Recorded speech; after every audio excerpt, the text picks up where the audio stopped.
Hey everybody, it's Paula here from the Excel Club and welcome to another week's Excel Curation Corner. In this video, I share with you hand-picked content from across the web on the topic of Excel and Excel related type subjects. But before we get stuck into this video, I hope that you will subscribe to my channel and hit that notifications button so you don't miss any more of my videos. If you enjoyed this video, I do hope that you will also consider sharing it across your social profiles. Now, all of the content that I'm going to share with you today, you can find a link below this video and you can hop over and take a read of it. So what I have to share with you today is 5 pieces of content. The first piece of content is a YouTube video from Excel Bootcamp. And this video is how to create interactive Excel dashboards step-by-step tutorial. Now the thing is, when you're creating dashboards, well, I know for myself, for creating dashboards, it can be hard when you're a numbers person like me to come up with creative ideas. So the more dashboard type videos that I watch, the more creative ideas that I can just borrow from others.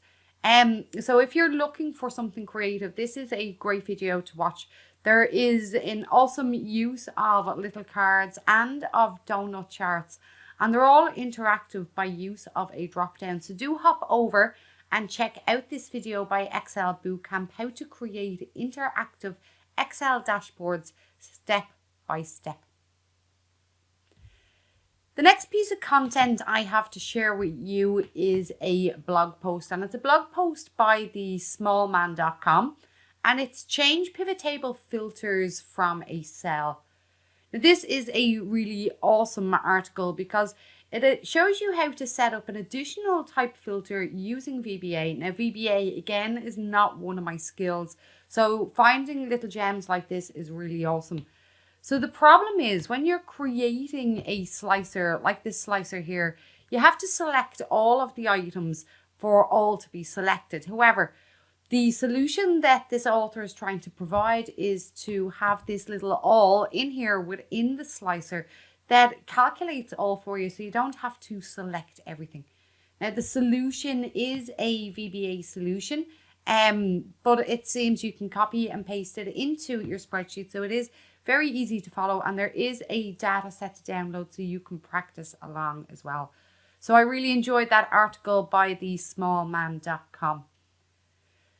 Now the next piece of content I am going to share with you is a video and a small little bit of article and an exercise file to download, and this is by George on Stringfest Analytics.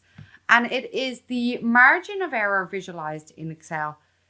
Now, many advanced Excel users have started to move on to working with larger sets of data and getting their head around a little bit of data science and a little bit of statistics. So if you're heading down that route and you're starting off, this is a great video and a great data set to download on visualizing the margin of error.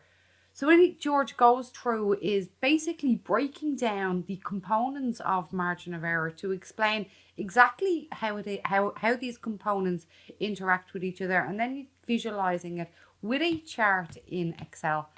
So I would recommend that you hop over and you take a look at this. Again, I will put a link below the video to this one.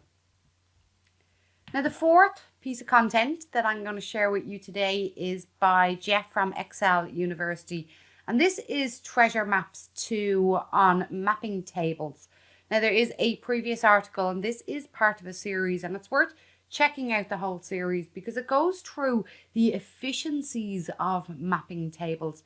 Now everybody wants to become more efficient and wants to save time, so understanding the thought process and the explanations that Jeff gives in his examples here are really, really helpful and really, really useful for you to improve your table mapping skills and your efficiency in Excel. So do hop over to Excel University and check out Treasure Maps 2 and also check out Treasure Maps 1 if you're not familiar. This solution is a Power Query solution. So the previous solution was a sum if S solution. So do hop over and take a look at this.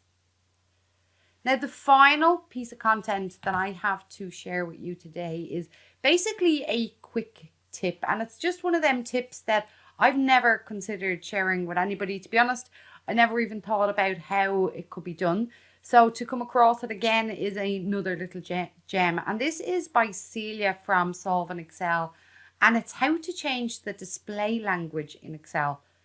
Now, a very simple change, that requirement that people might have, especially if they're traveling or if you're taking control of somebody else's computer and they're using a different language. Being able to change the language settings in Excel is a nifty little trick that you never know when you might need it. So do hop over and check out that video by Celia. So that's it for this week. It was a short week. It's over to you now. What pieces of content did you read and did you or watch even and enjoy this week around the subject of Excel, charting, data, these type of things? Drop a comment below the video and let us know. If it's one of these, let us know. If it's something else that you found, do share a link to it. So again, if you have not yet subscribed to my channel, I do hope that you will like and subscribe now. Until next week, take it easy. Goodbye now.